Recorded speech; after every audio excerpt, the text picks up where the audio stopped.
Isa pong magandang umaga ang akin pong pagbati para po sa inyong lahat. Ngayon pong umagang ito sa atin pong pagbubulay-bulay, pag-aaralan po natin ang pandaraya ayon sa kawikaan. Yesterday was the 49th year since the infamous Watergate scandal happened. The Watergate scandal began early in the morning of June 17, 1972, when several burglars were arrested in the office of the Democratic National Committee, located in the Watergate complex of buildings in Washington, D.C. This was no ordinary robbery. The prowlers were connected to the President Richard Nixon's re-election campaign, and they had been caught wiretapping phones and stealing documents.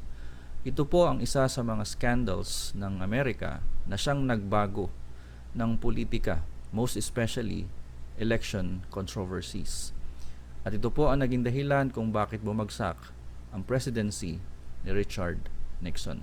Basahin po natin ang isang talata mula po sa Kawikaan, Kabanata 11, ang talata po 1. Kasuklam-suklam kay Yahweh ang timbangang may daya, ngunit kasiyahan naman ang timbangang tama. Kamakailan po lamang sa aking pakikinig ng radyo, narinig ko po ang commentator na tinutuligsa ang mga manininda sa palengke dahil po sa kanilang pandaraya. Pandaraya po sa timbangan. Hindi lamang sa timbangan, kundi sa mga produkto mismo nila.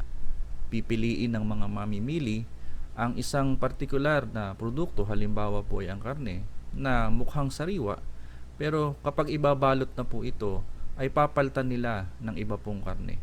At hindi lamang po iyon, ang kanila pong mga timbangan ay mayroong pandaraya. Kaparehong diwa ang nais iparating ng Panginoon maging sa kanya pong bayan sa bayang Israel na nagpapakita ng karakter ng Panginoon tungkol sa bagay pong ito.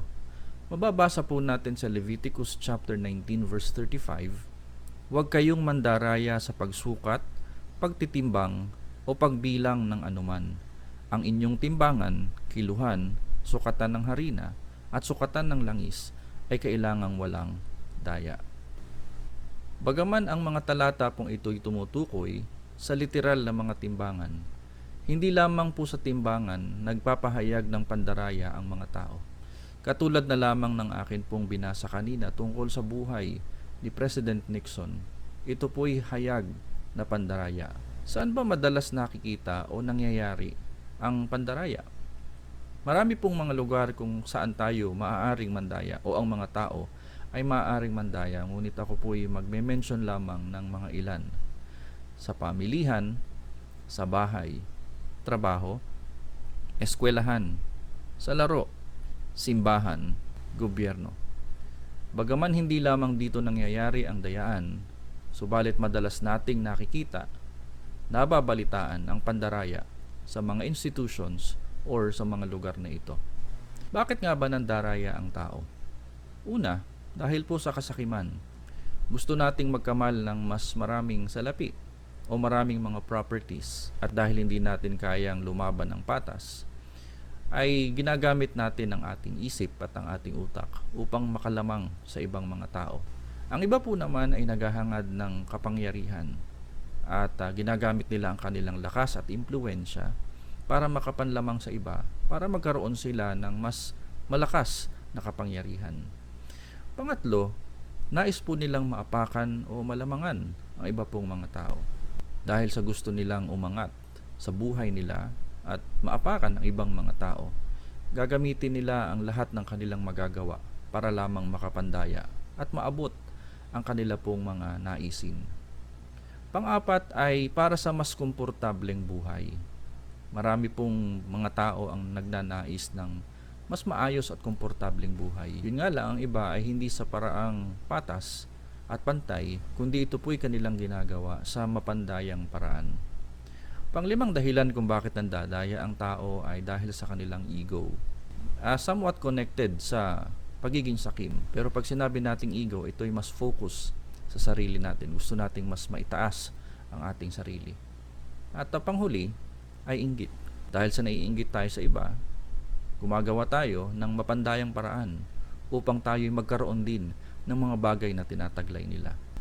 Mga kapatid, tatandaan natin na ang pandaraya ay ang siyang pinakaunang paraan kung papaano niloko, dinaya ni Satanas si Eva.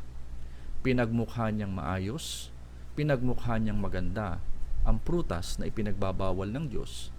Ipinamumukha ng dyablo kay Eva na siya'y maaaring maging Diyos.